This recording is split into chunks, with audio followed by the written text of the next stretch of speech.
The next speaker is Sri Ujjwal Deorao Nikam. Sir, it's your maiden speech. You have 15 minutes to speak. आदरणीय सभापति महोदय, मुझे ये सौभाग्य प्राप्त हुआ कि मुझे न्यायालय के माध्यम से आतंकवाद के खिलाफ कानूनी जंग मैंने खुद लड़ी है, इसलिए मुझे फर्स्ट हैंड पर्सनल नॉलेज और आतंकवादियों के बाबत सही है। इसलिए मैं आतंकवाद के विरुद्ध संघर्ष में विभिन्न सरकारों द्वारा अपनाई गई रणनीतियों को भी मैं विश्लेषणात्मक तुलना करूंगा।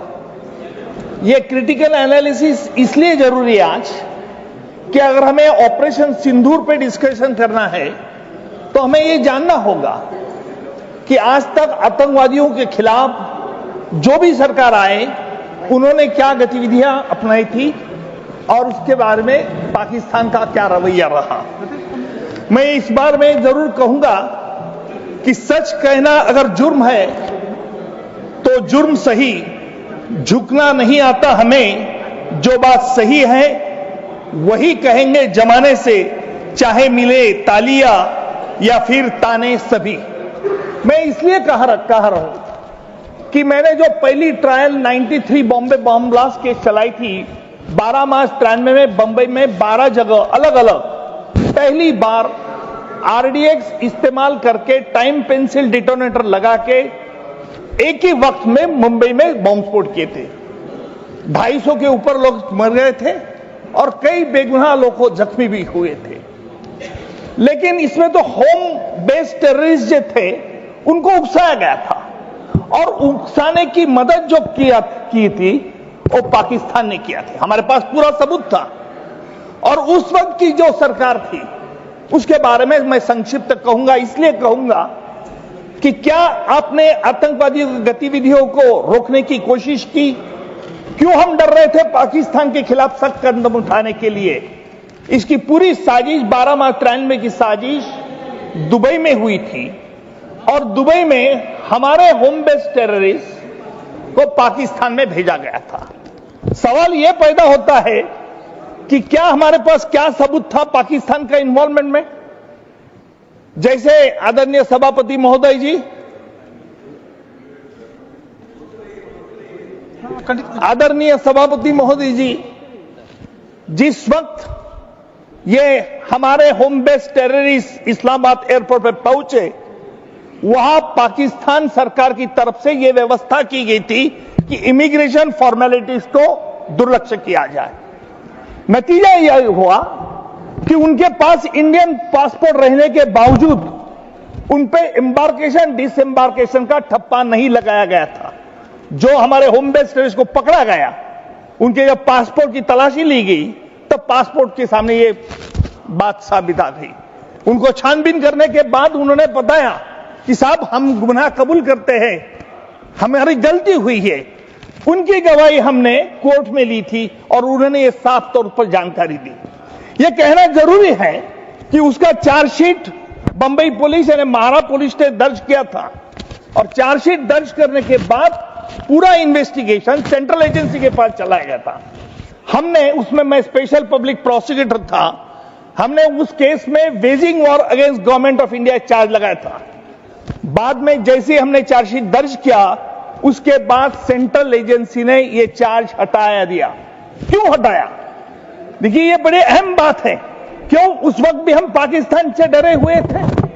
उसके बाद जो मैंने दूसरी केस जो इंपॉर्टेंट केस जिसका जिक्र किया गया, union home minister, farmer union home minister ने जिक्र किया कि 26/11/2008 को बंबई में आतंकी हमला हुआ। सिर्फ कसाब अजमल अमीर कसाब इकलौता एक टेररिस्ट पकड़ा गया जिंदा, बाकी के एनकाउंटर में तो मारे गए। लेकिन मुझे कहा गया था उस वक्त मुझे कहा गया था कि कसाब के खिलाफ अलग अलग चार्जशीट करो ताकि हम कसाब को जल्द से जल्द फांसी दे सके। मैंने कहा क्यों? बोले हमें कसाब को फांसी देना है। मतलब कसाब को तो ऐसी फांसी मिल सकती है? नहीं, हमें कसाब को ही सिर्फ फांसी देना है। मतलब अगर आप ऐसा करेंगे तो हम पाकिस्तान का नकाब कभी सामने दुनिया के सामने नहीं ला सकते। हमने नहीं माना बॉम्बे पुलिस को हमने हिदायत दी कि सिंगल चार्जशीट दर्ज करो। हमने सिंगल चार्जशीट दर्ज की। Within a year we have completed a trial. फिर हम बाद में, उसके बाद भी मैं इधर गया था, इस्लामाबाद गए थे हम, यानी as a member of the official delegation team government of India का। वो गया था मैं 2012 में, 2012-13 में मैं इस्लामाबाद, और मेरे साथ गवर्नमेंट ऑफ इंडिया के 3 ऑफिशियल्स थे। वहां मीटिंग हमारी हुई पाकिस्तान के अधिकारियों के साथ। पाकिस्तान के अधिकारियों को हमने बता दिया कि तुमने कॉन्स्पिरेसी, साजिश का आरोप नहीं लगाया। उनका जवाब एक ही था कि भाई आपने हमें इन्वेस्टिगेशन की परमिशन नहीं दी। हमने उसको कहा कि भाई साजिश तो आपके भूमि पर हुई है, आपको सबूत ढूंढना चाहिए, आप हमसे कैसे सबूत मांग सकते हैं। उनका नकारा धोरण था। हम वापस इंडिया आ गए। दिल्ली को हमने रिपोर्ट भेज दी कि ये नहीं मान रहे हैं। उसके बाद जब सत्ता बदल हो गई, महाराष्ट्र में सत्ता बदल हो गई, तब फिर जैसे ही कसाब के खिलाफ, एक कसाब ने जो, उसको तो फांसी हो गई थी, लेकिन उसके बाद महाराष्ट्र के मुख्यमंत्री देवेंद्र फडणवीस ने को हमने बताया कि डेविड हेडली ने जो शिकागो कोर्ट में कबूली दी है, उसमें कहा है कि पाकिस्तान से किस तरह से मदद मिलती है। हमने कहा इसका इस्तेमाल करना चाहिए, हमने उसका सबूत लेना चाहिए। हमारे ऑनरेबल फॉरेन मिनिस्टर उस वक्त फॉरेन सेक्रेटरी थे। हमने डेविड हेडली की गवाही ली और पूरा वो डॉक्यूमेंट से, जहां तक डेविड हेडली ने पूरे साफ तौर पर बताया था कि लश्कर तोयबा यानी जमात उत दावा का किस तरह से साठगांठ ये आईएसआई के आर्मी ऑफिसर से, ईमेल करेस्पॉन्डेंट जो हुआ था दोनों देशों में, उनके लश्कर तोयबा और डेविड हेडली में, वो शिकागो कोर्ट में प्रोड्यूस किया था हमने, वो भी मंगवाया और बंबई कोर्ट के सामने पेश किया। नतीजा ये हुआ कि इस पूरा 26/11 के आतंकी के हमले के पीछे पाकिस्तान को रोल स्पष्ट हो चुका था, और उस वक्त के फॉरेन सेक्रेटरी साहब ने उस पर ये पूरा इंफॉर्मेशन पाकिस्तान को भेजा था। मैं दुर्भाग्य से ये कहूंगा, राजनीति करने के लिए ये 26/11 के आतंकी हमले में जो हमने बताया, कभी भी आज तक पाकिस्तान में कभी भी ये सवाल नहीं किया गया कि क्यों, क्या सवाल इसलिए नहीं किया गया कि कसाब को फांसी देने की प्रक्रिया पूरी कानूनी व्यवस्था के साथ की थी और ओपन कोर्ट में की थी। हमने ये सवाल पाकिस्तान में उठाया था कि आपने जो जिन लोगों को अरेस्ट किया है उनके बारे में क्या, आपने हाफिज सईद को अरेस्ट नहीं किया, जकीउर रहमान को लखवी ने अरेस्ट नहीं किया। तब उनका कहना था कि सबूत के बारे में वापस फिर वो मांग रहे थे। मैं एक बात बहुत गहराई से वहां महसूस की कि पाकिस्तान उस समय भारत को गंभीरता से नहीं लेता था। उनकी भाषा में, उनकी व्यवहार में, उनकी रवैये में एक बात साफ झलकती थी कि उन्हें यह विश्वास था कि भारत तो निर्णायक प्रतिक्रिया न देगा और न ही आतंक के खिलाफ कोई ठोस कदम उठाए, लेकिन वो भारत तब का था, अब नहीं।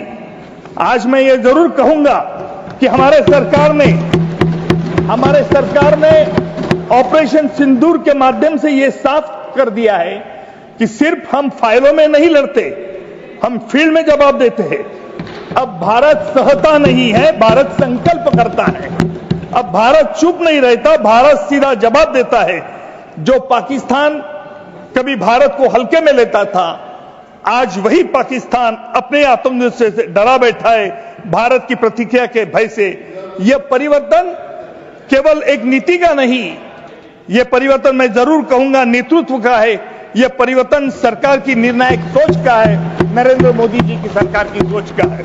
सभापति महोदय, सबसे मैं यह बात पहले स्पष्ट करना चाहता हूं कि ऑपरेशन सिंदूर जो है वो अंतर्राष्ट्रीय कानूनों और संधियों का उल्लंघन नहीं था, बल्कि यह कार्रवाई संयुक्त राष्ट्र के चार्टर अनुच्छेद 51 के तहत आत्मरक्षा के सिद्धांत पर आधारित है। और यह आत्मरक्षा का सिद्धांत यही कहता है कि जब किसी राष्ट्र की सुरक्षा पर, उसके निर्दोष नागरिकों की जान पर बार बार हमला होता है, और जब हमला सीमा पार से संचालित आतंकी गुटों से द्वारा होता है, तो उस राष्ट्र को यह अधिकार है कि वह सीमित और आवश्यक बल का उपयोग करे। भारत ने यही किया। हमने न तो पाकिस्तान की संप्रदाय का अपमान किया, न ही युद्ध का बिगुल फूंका। हमने केवल आतंक के उन अड्डों को निशाना बनाया जहां बार बार हमारे देश पर हमले की साजिश रची जा रही थी।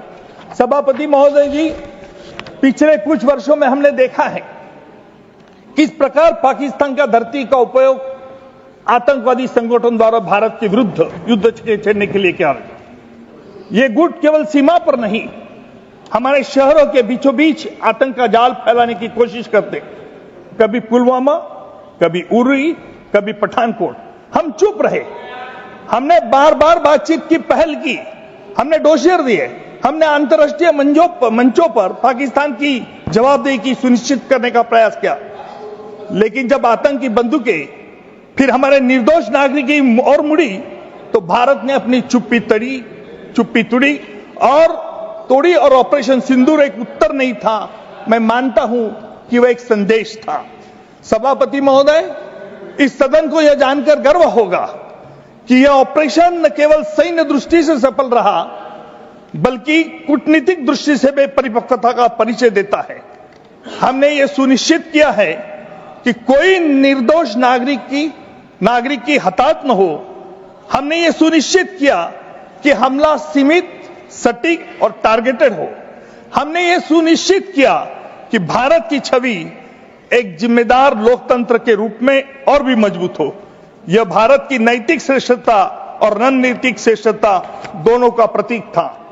सभापति जी, लोग पूछते हैं कि क्या यह आवश्यक था? लोग पूछते हैं कि क्या सीज फायर करना जरूरी था? लोग पूछते हैं, सदन में सवाल खड़े किए गए, मैं पूछता हूं हम कितना सहेंगे? और आतंकवादी गोली चलाएं और हम मुख्य दर्शक बन रहे हैं, हमारे जवान शहीद हो और हम सिर्फ मोमबत्ती जलाकर रह जाएं, हमारे स्कूल, हमारे बाजार, हमारे मंदिर निशाने पर हो और हम भी फिर शांति का अपील करते रहे।